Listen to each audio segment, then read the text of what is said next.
Hey, what's up, party people? We are at the Loisaida Center for WOW, aka Women's Orator Wednesdays. Yeah. Not Wild Out Wednesdays, but you can wild out if you want to, okay? And we here, we're gonna have fun, we're gonna have a good time. Welcome everybody online. We are excited to have you virtually present with us. I am Felicia Cade, aka Rise Felicia. Don't tell me bye unless you tell me hi first. This is some new shit. Thank you.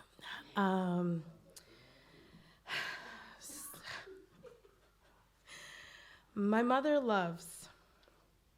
Oh wow, how my mother loves. She loves me, and she loves because, and she loves despite.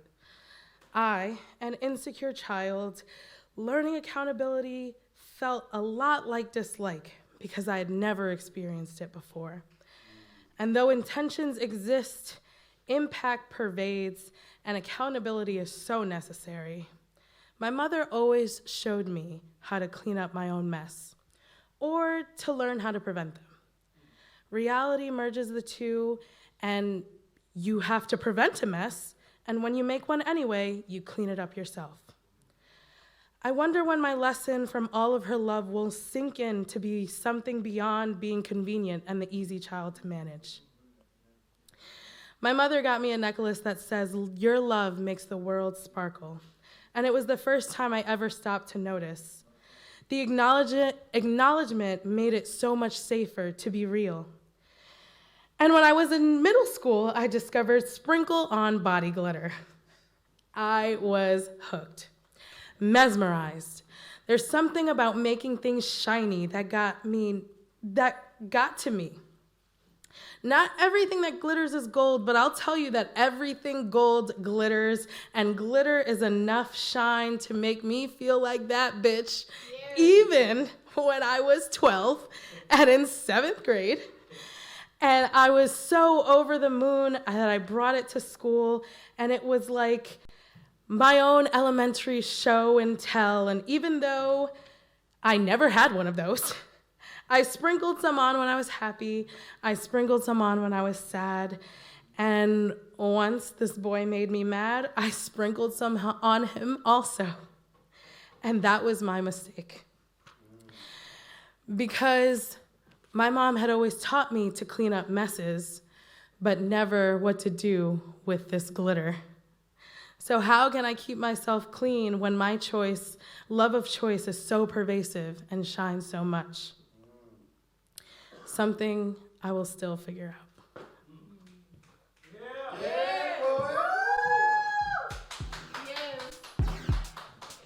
Please give it up for Emily. Prepare to be blessed, says Felicia. Yes. I'm not really like in the singing mood, but like, had you called me this morning in the shower? Maybe. So I've been thinking a lot about different expressions of femininity in like my personal life, and something that I've really enjoyed a lot is painting my nails. And then by that, I started painting my sister's nails and my friend's nails, and it's like a nice, sweet thing that we do. And so I wrote a poem about what it's like to paint my sister's nails after like the years of our relationship dynamics. So here you go. The last time you held me was the first day of our together, an exploration of sisterhood and nail polish. The night doctors told us mom was dying, my sister grabbed my hand and said, "We need each other." In time, that same hand became fist. Every interaction a proverbial slap in the face, incessant need to pick and scratch at each chip, each imperfection. I was the shortest lived nail polish color.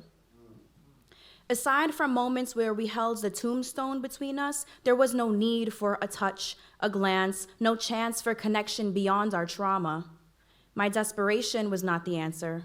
Mandatory togetherness was not the answer. The answer was sacrificing the chain link and barbed wire. that blockaded fragile rope bridges of thread and lined paper, the answer was painting her nails as intricately and carefully as you could imagine, holding my breath to keep the paint wet just a bit longer and keep her hand resting in mine.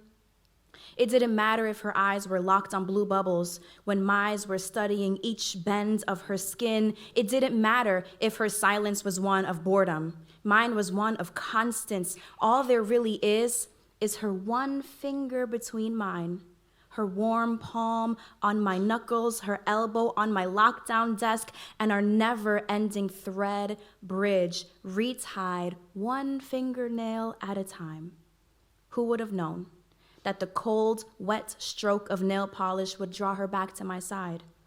Entrusting the brush and the breeze with our tomorrow, allowing new spools to reinforce the lines we share, filling the abyss with each new word. Who would have guessed that the distance and harshness between our locked eyes could melt into salt-riddled tears, belly laughs, and gel polish level commitment? So that today, thanks to flowing wine and conversation, she may reach over and hold me. Thank you. Yeah. Thank you. Do I have time for another one? Yes. Blurring the lines between best friend and lover is easier when we're adults holding hands and kissing each other's foreheads. We can brush it off as being unafraid of expressing how deeply we love. After years together, years apart, in pain and back together again, like real best friends. I wish it was so easy. When I was 16 and scrambling towards a sweetness I never expected or known. When the answer to all my heart's troubles was the reason relatives ripped at my core, how nice it would have been, having the language to write you our love story. The words you deserve that match your mesmerizing gaze, the depth to match how deeply I yearned for your touch. How my fingers have memorized your lines, each divot a part of my poetic immortality. How nice it would have been to let you immortalize me, to capture the essence of my presence, to let you show me who I am in your eyes. Shots of Claudia moments scattered across your dining room table, like me sleeping, curls caving to gravity, mirror images, dressing with palms and oil in the background, motherland, mother womb, mother wound, and her dreamers. How nice it would have been to trust you wouldn't only take stock of the chaos instead of diving in as my partner. Unclear if you're here to document for the scrapbook you won't compile or document for the lawyers you'll berate me to, like other countless women, betrayed, assaulted, killed by hands once tender. I want to be loved in a bring me flowers in the rain kind of day. Preserved in the same manner, with the same care, required to know all of those flowers again. I should have let you love me so that I can have it too. How nice it would have been to be adults holding hands, kissing each other's foreheads, who have loved and will love again, and let our story be retold in a new medium. Thank you. Please give it up again for Cap, y'all. There are women who know things they shouldn't know that knowing won't help, but you can't unknow what you know they just know. When and how, what and where. Know just how much seasoning is missing. Know how long to hold you. Know where it hurts. And no one knows how they know, but they know that too. There are women who know. Cause we be knowing. Cause we be knowing. And you can't unknow what you know, you just know. You just know. You just know. If you don't know, now you know. I felt it. That was in sync. This one is become one of my new favorite ones. It's called Unskin Me. You favorite? Hey. Unskin me. Outbones these permanent structures, unskull these thoughts. Rupture rib cage, unclenched teeth and jawbones, loosen ligaments, let soul break free in body, unbend knees, uncrouch back, untuck this tummy, release this fat, chin up, ass out, feet firm, flat on ground. Tell the wind to come now. Test these roots. Test the bend in these branches, see how firm they have become. Taste the fruit of a tree they call barren, see what a miracle tastes like. Peel the bark off my trunk and watch me bleed. See all the human I've become despite the scars they have carved to remember. Come now. Gather under the echo of my voice and listen closely to the song of 1,000 ancestors humming, rejoicing, like they knew the day would come that our blood would once again rise up. Come now. All ye children birthed of Eden, black gold buried under hard rock, come now. Out of hiding, out of double-minded devil's doctrine, out of chains and bondage, out your mama's house and your daddy's shadow, out of oppression and dysfunction, come now. Out of labels and name brands, brands hot, brands pressed against cold flesh, don't nobody own you. Don't nobody put a price tag on your soul, come now. Out of poverty, out of low frequencies, out of heartbreak and dysfunction, out of patterns and cycles, you ain't broken. You ain't lost. You know where you are, who you are, where you come from. You ain't broken. You ain't lost. So stop wandering around like the stars ain't watching, like the sun don't know you by name. Stop praying. Stop asking for what you got the power to call forth. Come now into the promised land. Open your hands. Open your eyes and see that all of creation bows in reverence to bear witness to the unveiling of you. You are the chosen one. You are a chosen people. For in you I have planted something new, something this world has never seen, but you will never see it if you don't move. Move, child. Move. Move, child. Move. Yeah. Thank y'all. Thank y'all. Oh, stop it. Oh, stop it. Hey. Yeah. You know, at the Black Baptist church, they do the little, hey, listen. Right? Listen. I'm proud of you. I'm proud of you for not running into the same trap, for building boundaries around your heart on top of lessons that deeply cost. Look at the blossom flower you've become. Confident, sure of who you are.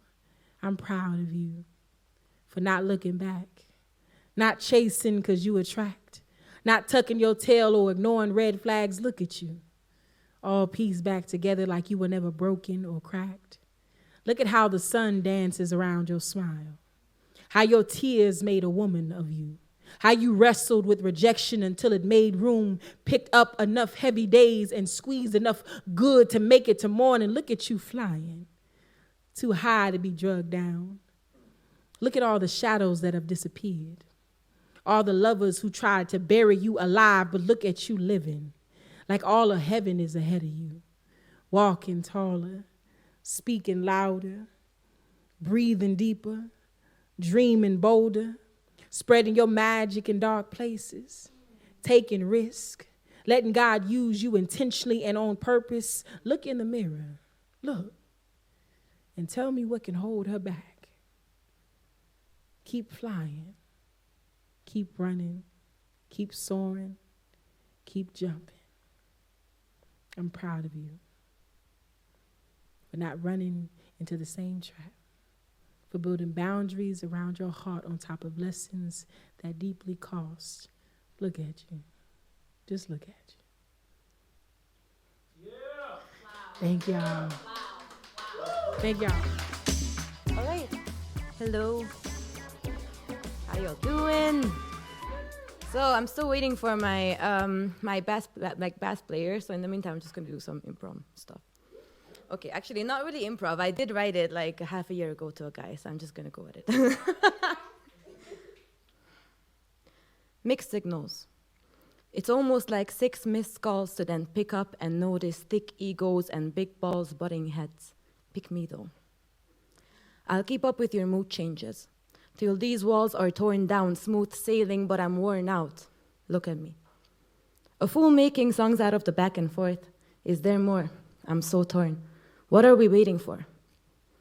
Am I a backup plan if all else fails? Its mission make a man to make amends with sharpened blades that we close for old time's sake.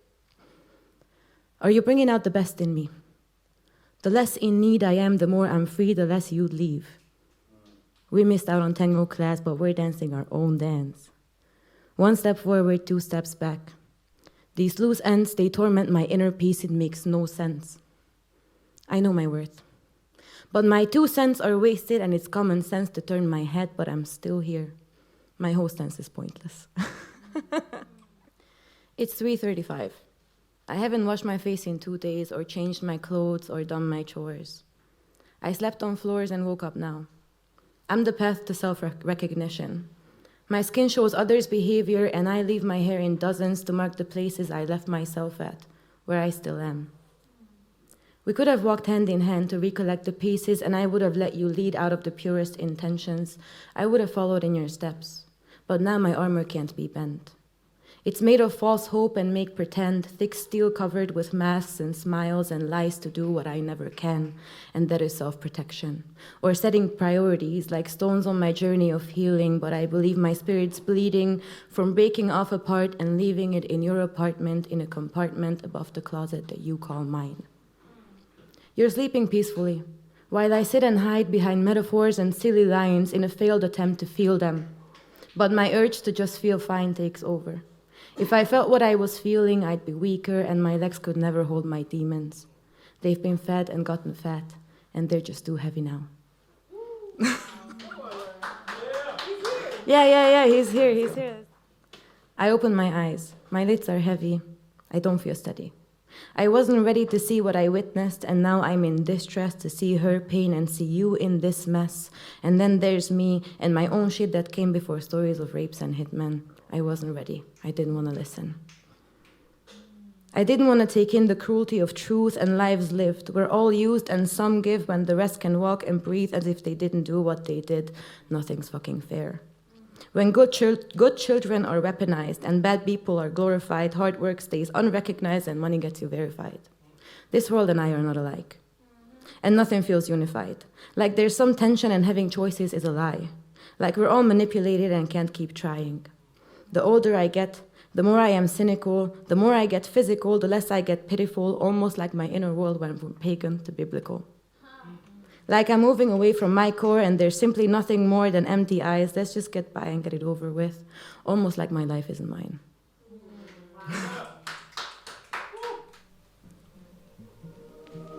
Yeah, I planned in sometimes so I can give a very dramatic intro to us. This is my new friend that I met a few days ago, Fernando Firmino.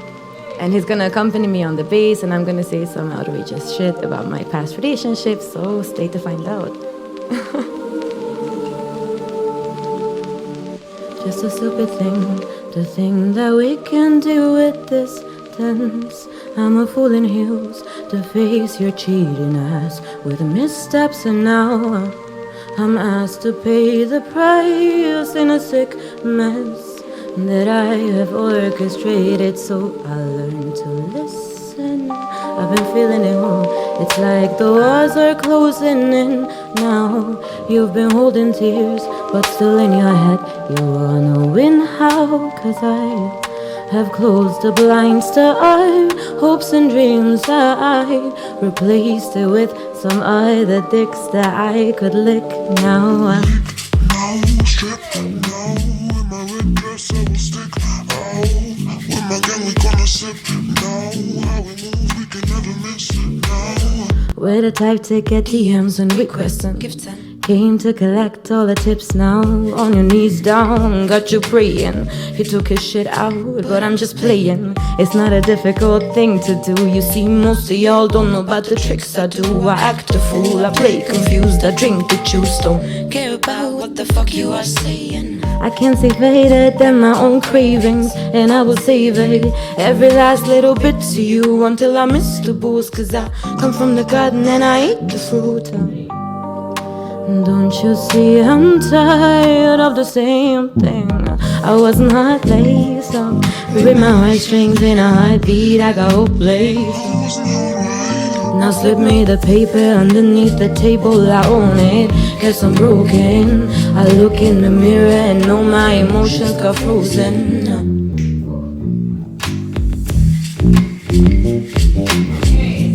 Yeah, now give it up for him, right? Ooh.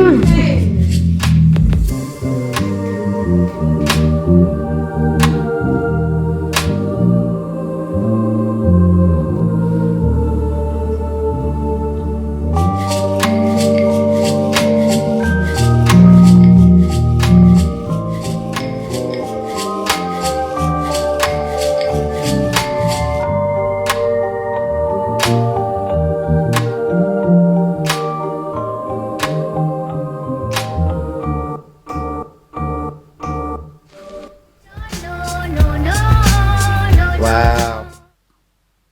On waking up, how much peace to self do I have?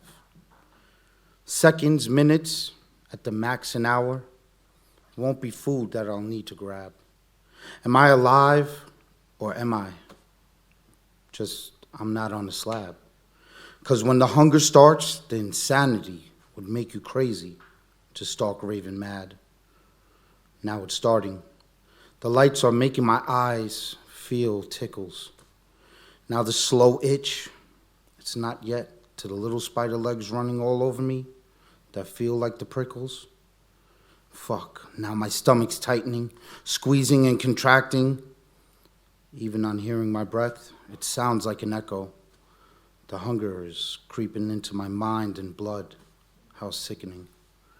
Getting flashes on every blink with my eyes itching, fully tingling, feeling hot and cold temperatures elevating. These are just the beginning stages of the hunger. Now the next level, where in comes the sweats to scratchings to tearing to the flesh. Fan blowing air to the open torn skin. Oh, how cool it feels. My body that's a moon landscape of pop marks and different color reds. A body filled with scabs. This shit is really the reals. Oh, that hunger.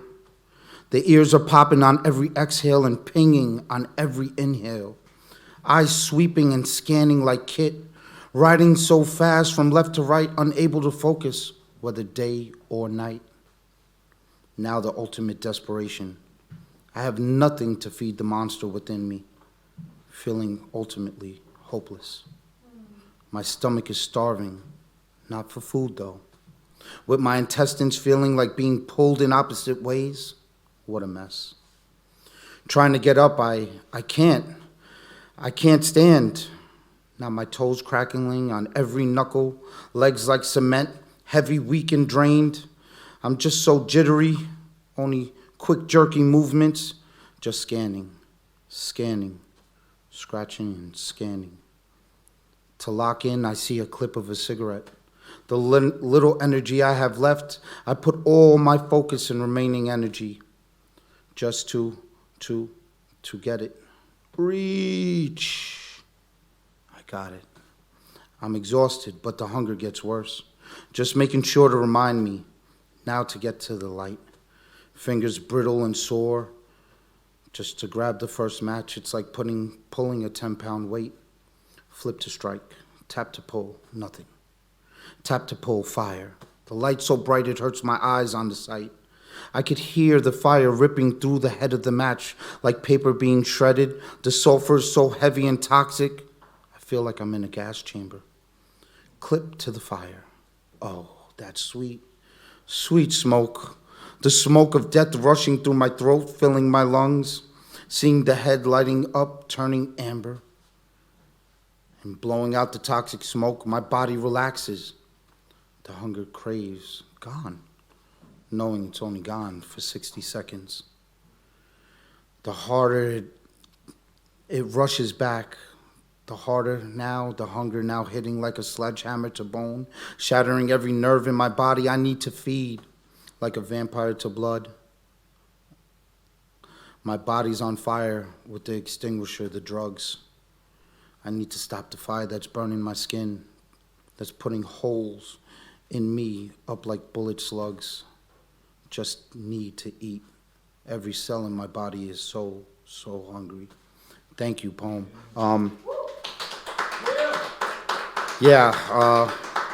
So that's part one. It's going to be something when I finally complete it. I'm currently in the works of doing a poetry book, which is called Relapse, Rehab, Recovery, Revival, which is going to be just a bunch of poems because I'm almost 2 years sober, so yay.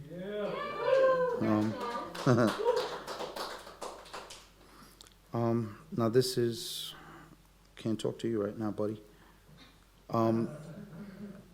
This is a piece that,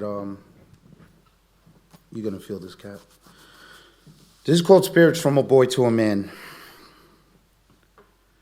See, I didn't know how to start this, because this piece deals with my emotions of my life, which could have me staring into the abyss of my mind. But this is my therapy, poetry. So it comes with many tools like the Swiss. I'm knifing through things that are in my past with a Chris. I used to be pissed at everything, and now being clear and guided by my higher powers that now leave me in bliss. I'm mainly French and Haitian, repping a fleur-de-lis as well as my beliefs, like I'm a voodoo priest. My higher powers, which are spirits of loved ones past, that for most don't and can't believe. They may say it's all in the movies or in people's minds that they look to retrieve something or anything of a person who passed away. Or maybe the spirit is looking for a whoopee to possess and be used to sway. But from Pat to Rick, I believe in spirits that are with us every day. So, are they ghosts? If they are they good or bad? It can make people jittery. Do they mean well or looking to cause injury? Better yet, trying to help or malicious with trickery. Some will feel it's confusing, unreal, or even a mystery. But it's my life I'm sharing about, so save your judging for yourself. This is my reality. Was told by my family members that are still left and on this earth that from as early as 3 and maybe before birth, I was talking to imaginary people and seeing things others couldn't. And even then, nobody believed me and they wouldn't. I know. To the skeptics, it's all bullshit and fake. Like the older people who say, there's an answer for everything, for heaven's sake. I would have said the same, but it's different when you walk into a warm room and it turns into a freezer and you could see your breath and feel impending doom, or look into a mirror and blink your eyes and your face changes into another person or being, or breaks apart and then rearranges. And in reality, I would have agreed not to believe until a mother for 3.5 years went to every doctor and took every pill, had her body cut and burned with chemo that was like Chernobyl to kill, went to every church and religion begging God to fill the void of knowing the end was closing in fast and near. The cancer that in the late 80s, doctors could only have hopeful answers. But as Mary knew Jesus would have to die, she begged for God to enhance her. I could never know that feeling of what she went through. I tried. Or how she would always be smiling, and I'm sure by herself how she cried.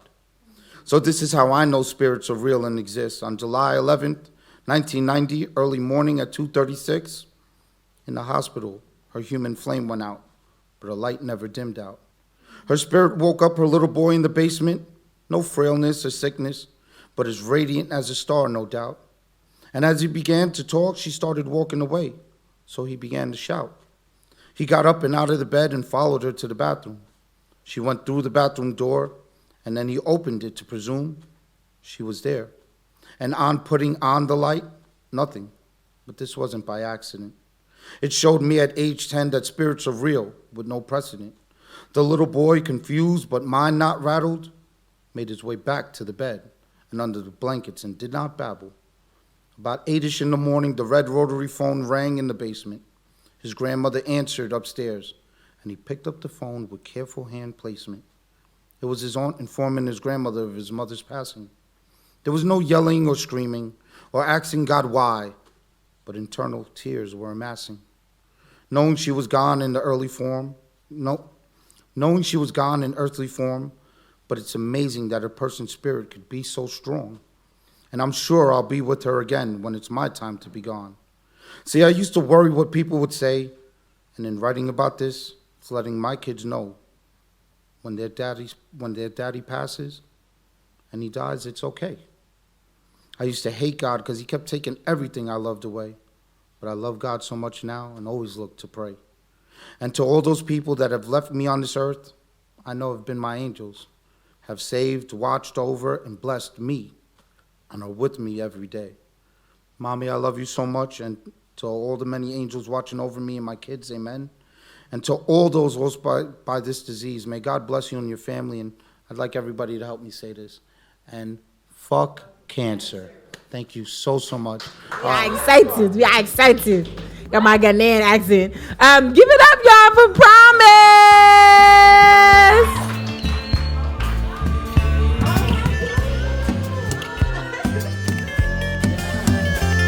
Hello.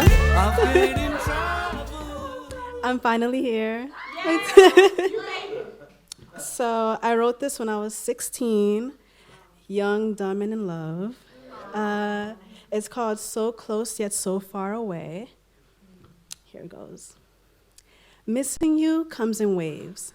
Tonight, I am drowning. As the tides pull in, I exhale. I cry for fear and pain. Fear of losing you, fear of our last time together, being our last time ever. The aching pain of my lungs, trying to gasp for oxygen, as the waves become stronger and soon overtake me. Desperately swimming towards the shore, only but I don't know how to swim.